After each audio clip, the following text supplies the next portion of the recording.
Ever find yourself fuming after a little traffic encounter? Someone cuts you off, and instantly they're the worst driver on the planet, right? Yeah, I've been there.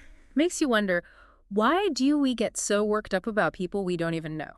That's what we're diving into today. Oh, this is going to be good. We're looking at this article, Why Do People Hate Other People for No Reason? Catchy title. Right. But it turns out those reasons, even if they're not conscious, can be pretty revealing. It's like the article says, this isn't just random negativity. There are actual psychological and social forces at play. Okay, so break it down for us. What's the psychology behind this whole hating strangers thing? Well, the article talks about this thing called fear of the unknown. Basically, it's this primal instinct. Way back when, if you didn't know someone, they were potentially a threat. Makes sense. Survival of the fittest and all that. Exactly.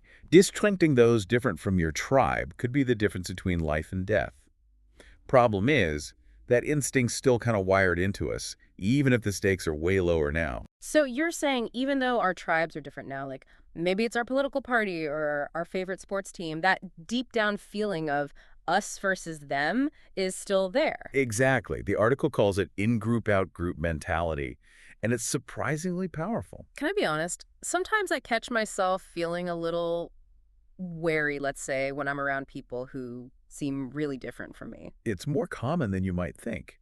Think about it. Have you ever walked into a room full of strangers and felt a little on edge? Oh, for sure. Or even just like sitting next to someone on the bus who looks or dresses really differently. It's like this little voice whispers, be careful, even if you know it's probably irrational. It's those ingrained instincts bubbling up, and sometimes it goes even deeper than that initial discomfort. The article also talks about this thing called projection. Projection, like in a movie theater. Well, kinda. But in this case, it's about our own baggage, insecurities, past hurts, all that getting projected onto other people. So we might dislike someone, not for who they actually are, but for what they represent in our own minds. Like we're looking at them through a distorted lens. Exactly. And that distortion comes from within us. It's amazing how much our own stuff can influence how we see the world, you know? It's kind of wild when you think about it, how much our own personal stuff can influence how we see other people. It really is. And it gets even more complicated when you factor in, societal stuff too. Right. It's not just our own baggage. It's the baggage we inherit from, well, everything around us. Totally. The article talks about this too, how stereotypes and prejudices we pick up from society play a huge role. Like, it's almost like we're born with a blank slate, but then we inherit all these pre-programmed ideas about entire groups of people, and we don't even realize it's happening most of the time. It's so true. Think about it.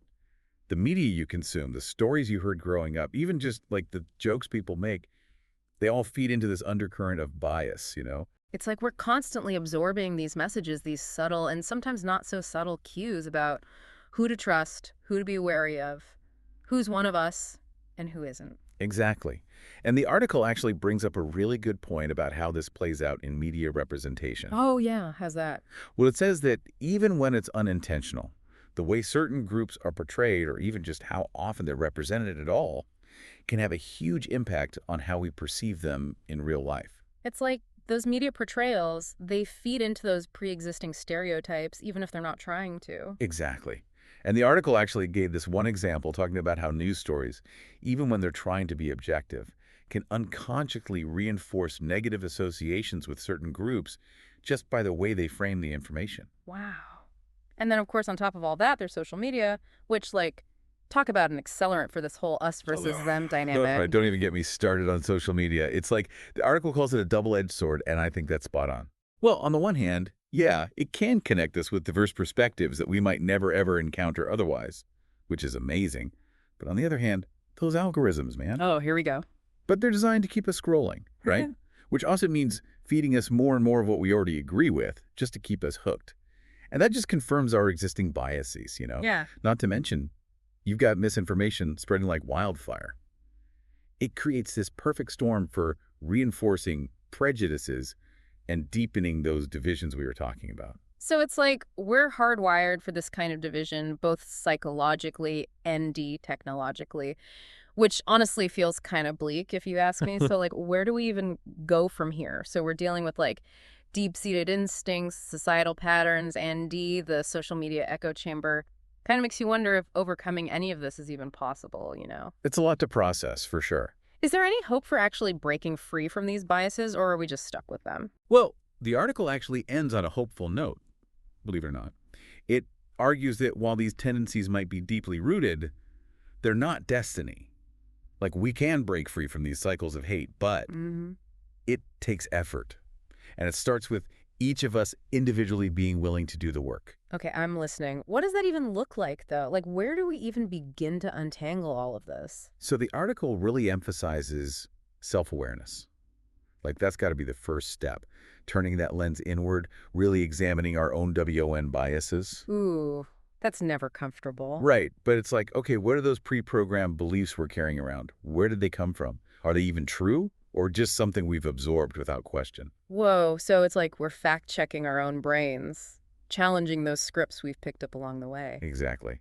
And once you start doing that, you can start to be more conscious about actively seeking out diverse perspectives, like actually having those open, honest conversations. Easier said than done sometimes. Well, for sure.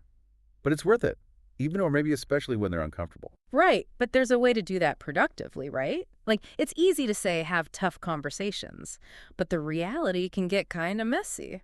You're telling me the article talks about approaching these conversations with like a genuine desire to understand, not just to Right. win a debate. Oh man, I am so guilty of that sometimes. It happens. But really, it's about listening with empathy, being open to having your own views challenged. That's where the real growth happens. And sometimes it's not even about changing someone's mind. It's more about just building a bridge of understanding. Man, that is so true. It's not about erasing differences. It's about approaching them with like more curiosity than judgment. It's 100%. like that person who cut you off in traffic. Maybe they are just a jerk, who knows? But maybe they're rushing to the hospital or dealing with some crazy stuff in their life and we just don't know the full story. Exactly. And remembering that everyone has their own story, their own experiences that have shaped who they are, that's huge. Because then we can start to chip away at those walls we build between us and them. This whole deep dive has really given me a lot to think about. It's like the more we understand why we fear the other, the less we actually have to fear. Knowledge as the antidote to hate, right? I like that.